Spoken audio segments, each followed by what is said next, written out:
Allez, donc voilà la boîte Netherfield vague numéro 2. Petit colis que j'ai reçu il y a une petite semaine, que j'ai attendu donc d'ouvrir avec vous. J'espère que le téléphone va pas tomber. C'est parti pour l'unboxing du contenu de cette deuxième vague. J'avais déjà fait, j'aurais déjà dit. Donc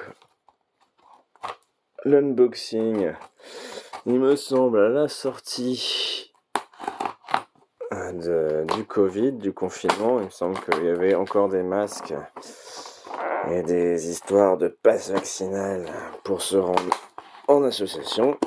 Hop là.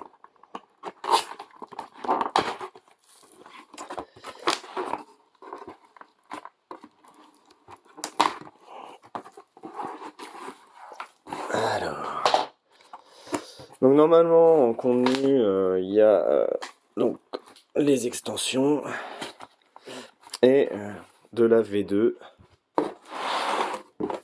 Donc avec une mise à jour des règles, jugée un petit peu trop compliquée. Alors j'imagine que c'est cette petite enveloppe là, une petite carte, un livret de jeu.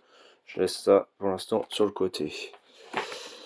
La campagne du Sphinx. On voit par transparent, par reflet, mon installation hyper technique.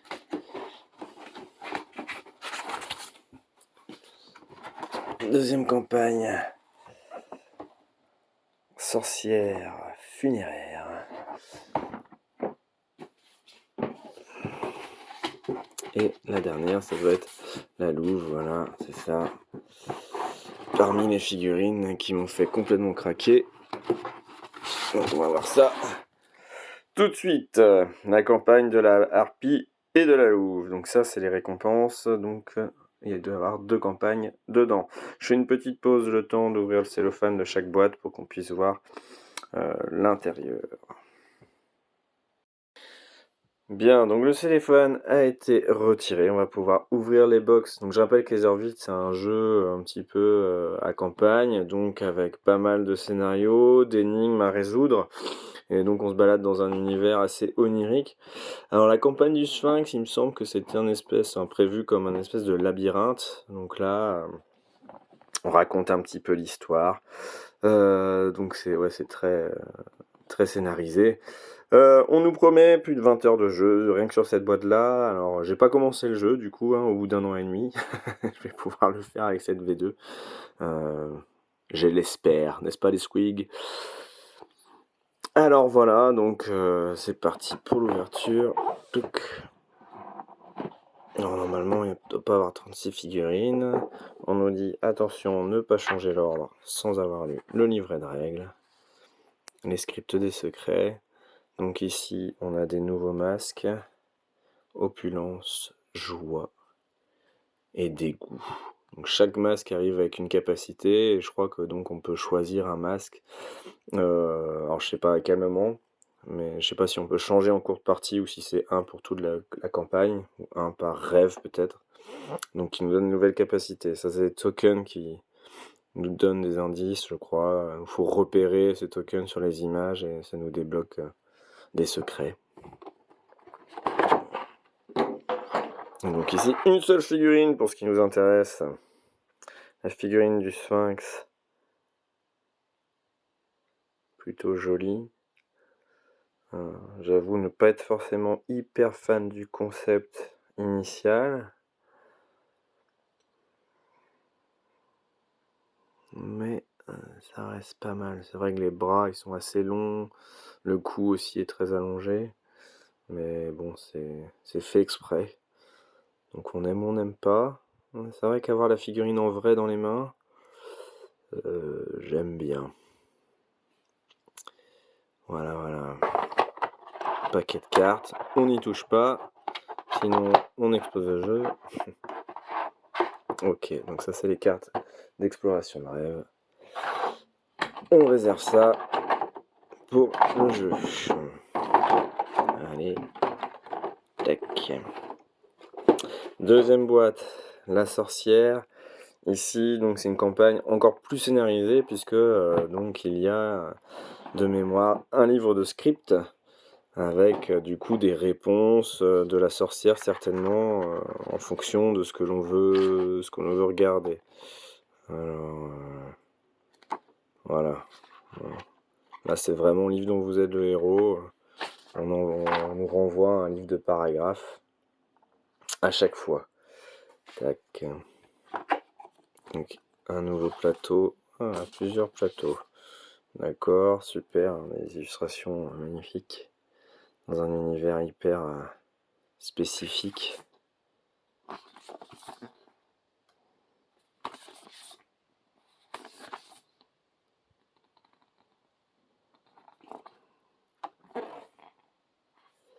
Donc cette figurine là, elle est sous couchée.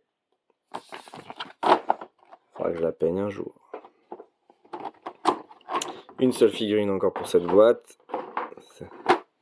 Donc les figurines de chaque boîte, c'est pas forcément les seules rencontres qu'on peut faire, puisqu'il y avait une autre boîte de figurines. Mais c'est vraiment les entités a priori centrales du rêve. Donc ici, ça va être notre interlocutrice préférentielle. Tout à l'heure, le sphinx, c'était donc une entité que l'on doit délivrer d'un rêve parce qu'elle est emprisonnée et qu'elle ne sait pas comment se libérer.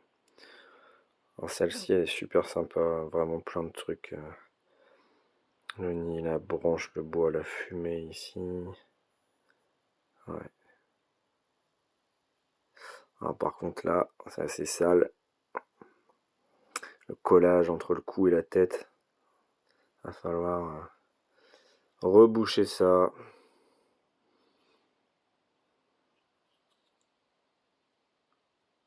Ok. Hop. Je vais essayer de pas tout mélanger.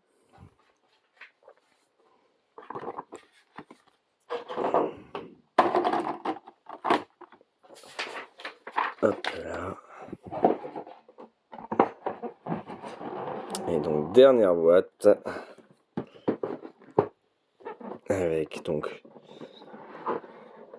les deux campagnes. Donc ici, tout à l'heure, celle-ci et le Sphinx, c'était deux campagnes payantes additionnelles. Et ça, c'est les bonus de la campagne. Avec donc plusieurs petites figurines et donc deux campagnes, Harpie et Louve. Donc là, un peu plus de figurines. Encore des masques. Thanatos, Clown, Eros.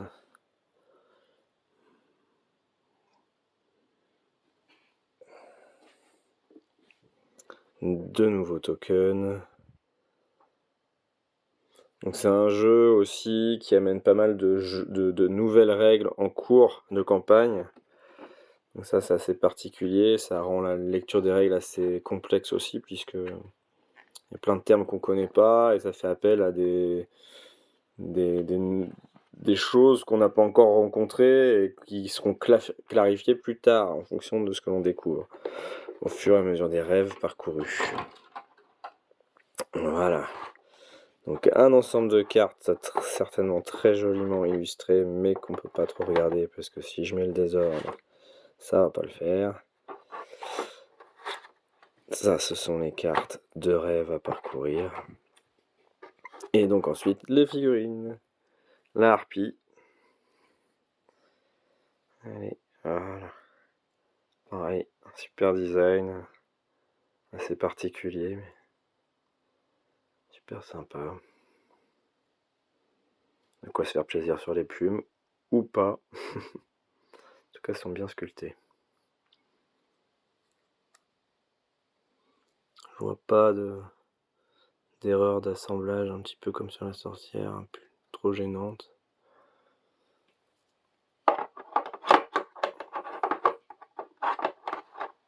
Hop.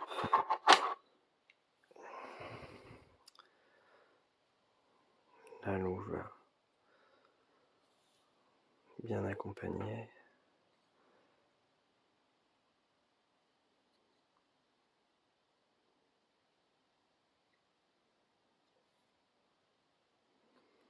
Pareil, pas de point de collage comme ça.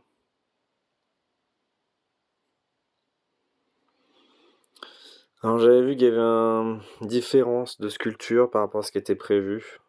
Apparemment, une possibilité pour que cette partie-là des jambes ait été recyclée par rapport à la dame qu'on voyait en illustration tout à l'heure avec l'espèce de cerf. Voilà, il faudrait comparer les deux figurines pour côte à côte pour voir. Petit point de collage ici, au niveau de la tête. Bon, ça va, c'est pas trop méchant, je suis pas sûr que je m'embêterai là-dessus. Super design en tout cas. Et des figurines plus petites. Voilà, un classique de chez Hurricane Realms avec un petit chat qu'on retrouve un petit peu dans tous leurs jeux. Là, ce sera le monde du rêve, alors il vole. Sinon, c'est un petit cosmonaute ou un petit raton laveur aussi dans Nemesis. Voilà.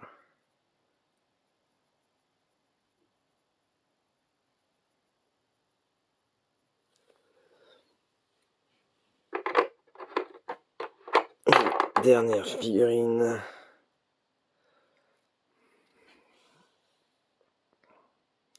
L'homme masqué qui a été déverrouillé par énigme lors de la campagne.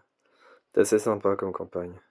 Très vivante avec, bon, comme toujours chez Hurricane Realms, mais là c'est vrai que des petites énigmes au fur et à mesure que j'avais pas forcément le temps de faire, mais bon, ça rendait la campagne assez particulière. Alors j'arrive pas à faire le focus sur son masque derrière son espèce de miroir.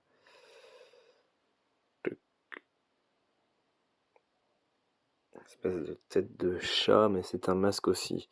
Donc c'est vrai que l'univers, les masques qui font partie font partie du jeu, font partie de l'univers. Il y a pas mal de créatures aussi qui possèdent des masques, donc est-ce que ce serait pas des humains parcoureurs de rêves qui sont retrouvés transformés en créatures?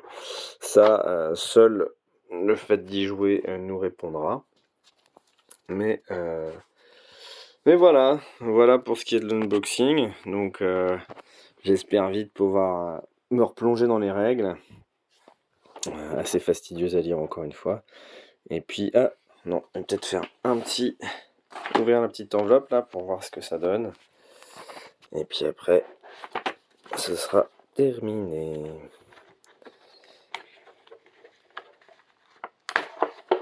Alors cette fois, il n'y a pas de petit cadeau a priori de Awaken Realms en dehors de cette mise à jour.